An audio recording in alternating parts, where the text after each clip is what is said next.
Be sure you have your homework out to be checked.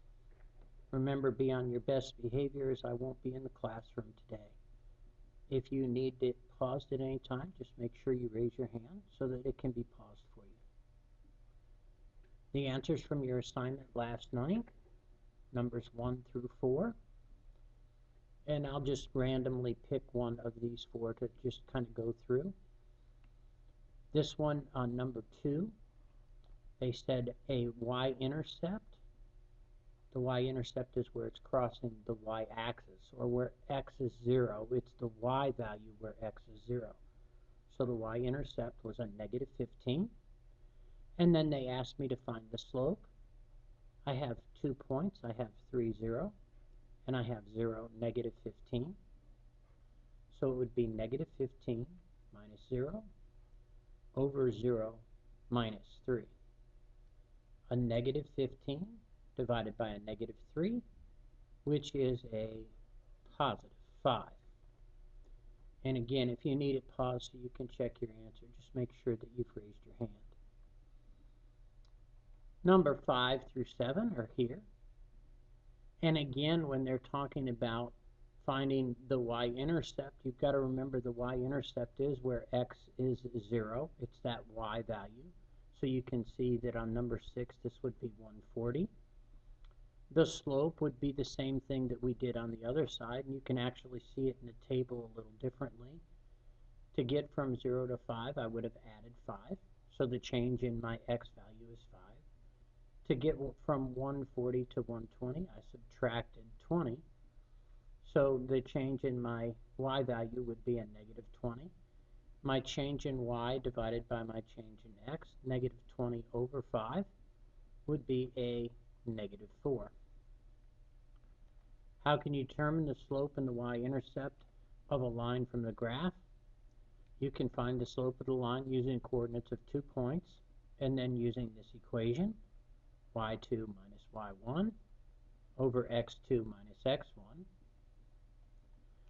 And when you're looking for the y-intercept, it is the y-coordinate of where it crosses the y-axis, or where x is 0.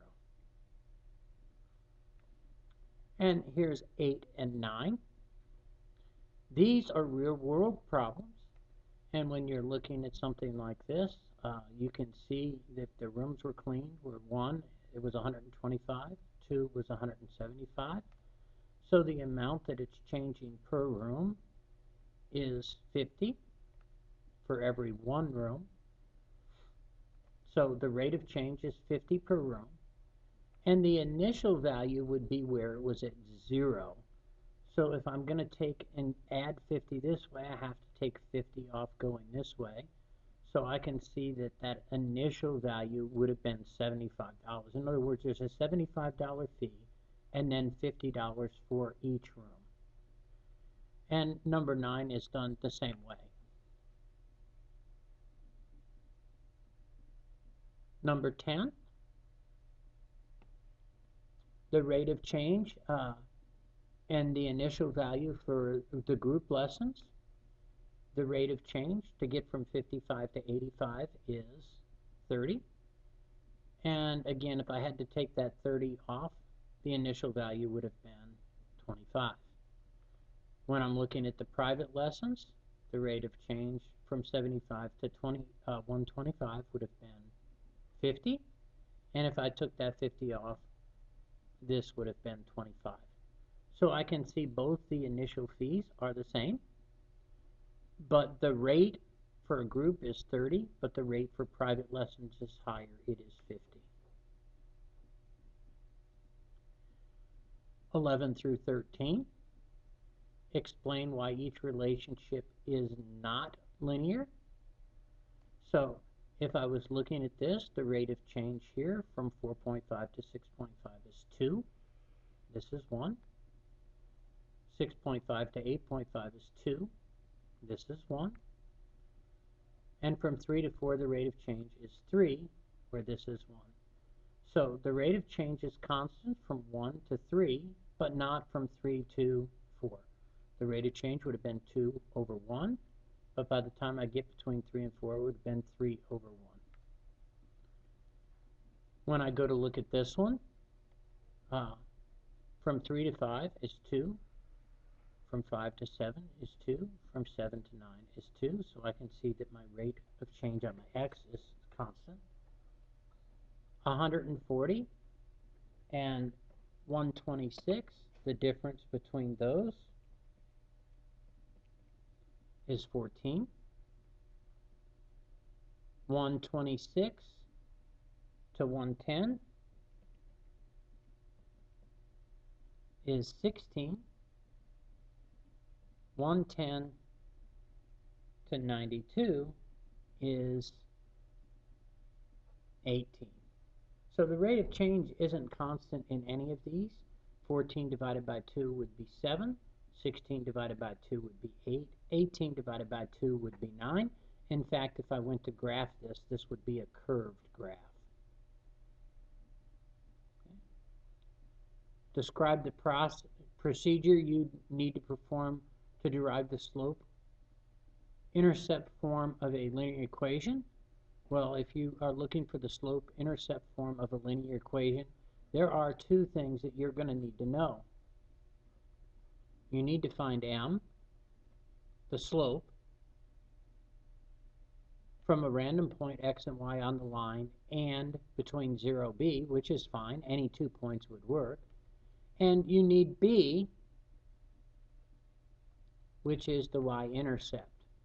Y and x are just going to stay in the equation.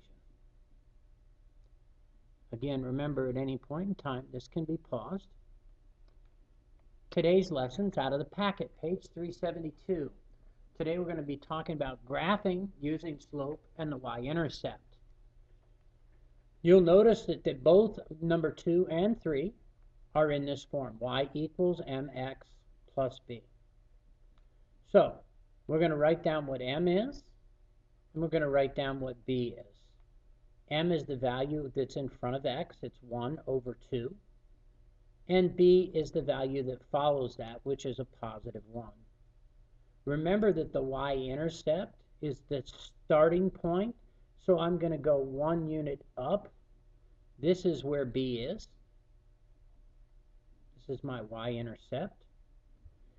And my slope is how much my y value is changing compared to how much my x value is changing.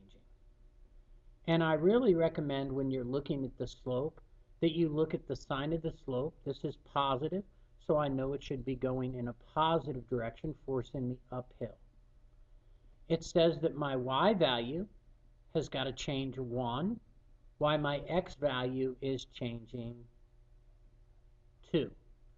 So I take my starting point, I go up 1 unit on the y-axis, and from that 1 point that I've gone up, I also now go 2 units over on my x-axis. And I both went in a positive direction. And I can continue that if I'd like to see more points. Up 1, over 2. And I can see that that creates my line.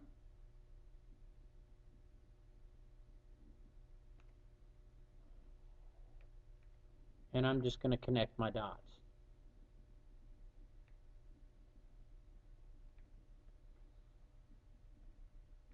On number 3, m is a negative 3, while b is a positive 4. Now, we've got to remember that when I see something like this, although I think of my rate of change as being y over x, I see there's a y value here, but there is no x value. And the only thing I can do to the negative 3 without changing its value is put it over 1. The 4 is my starting point. I'm going to start 4 units up on the y-axis. The slope says that my y value is going to go down 3, while my x value goes to the right 1. It's positive 1. So I'm going to go down 3 units, 1, 2, 3, and then I'm going to go to the right 1 unit. And again, I've looked at the slope of my line, and I can see it should be forcing me downhill. Down 1, 2, 3, over 1. And again, I'm just going to connect my dots so that you can see that if I was reading from left to right, that this would in fact force me in a negative direction. If I was leading from left to right, this would in fact force me in a positive direction. Again, remember this can be paused at any time. Okay. We're going to look at 4 through 7 here. And it says Ken decides to modify his exercise plans from example 2 by slowing the speed at which he walks. The equation for the modified plan is y equals a negative 200x plus 2400. It says graph the equation. M is a negative 200. We can think of that as a negative 200 over 1. And B is 2400. In other words, that's where I'm going to start. I'm going to start at 2400 on the y-axis. I'm going to go down 200. Well, I've got to take a look at how the increments are on this. They're going up by 3, then 6. So I don't want to go down 200 because it would kind of be in between. I want to be in an increment of 600. So if I multiplied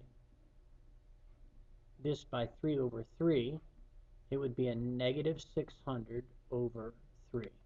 So if I go down a total of 600, which would be 2 of these spaces, I can go over 1, 2, 3. And again, if I go down 2 and over 3, I can go down 2 and over 3 again, just so that I can see where that line would actually fall on that graph. Okay. How does the graph of the new equation compare to the graph in example 2?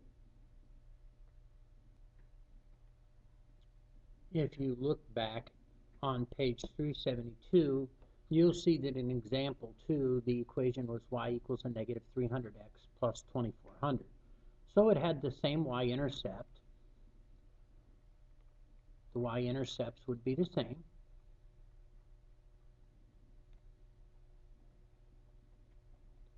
But the slope was a negative 300 compared to the slope in this problem, which is a negative 200. So the slope in example 2 was steeper.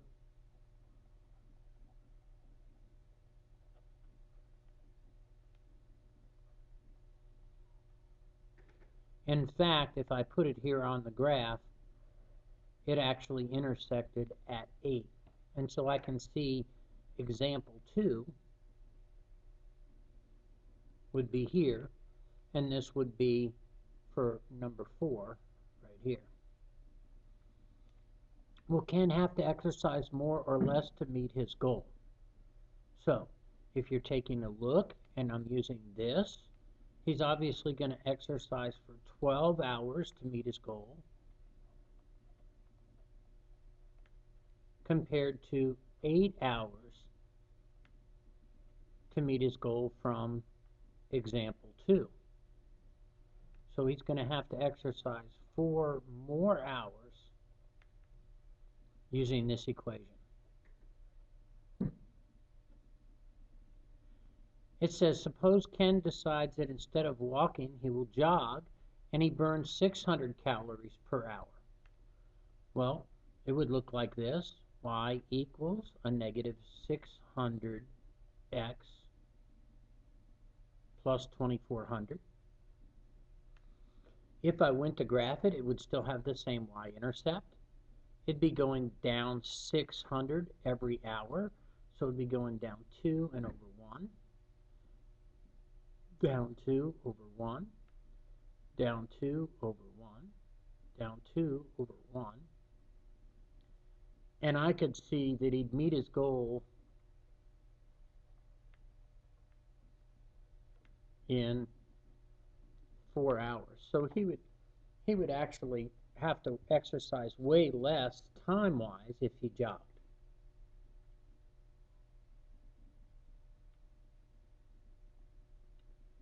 Identify coordinates of 4 points on a line with the given slope and y-intercept. This is from page 375 where you'll find your assignment. I really recommend if they're giving you the slope and the intercept that you actually write the equation. Y equals 5x minus 1. Remember, if they want me to identify 4 points, that I can pick any value that I'd like for x, and I can use it to find a value for y. And they want me to find 4 points, so I'm going to pick points that I think are easy. I'm going to use 0 as one of them. I'm going to pick 1. I'm going to pick its opposite, negative 1. I'm going to pick 2. There's 1, 2, 3, 4 values for x. And I'm going to plug those in to find my y values. So y equals 5 times 0 minus 1. In other words, if x is 0, y would have a value of a negative 1. So one of my ordered pairs would be the ordered pair 0, negative 1.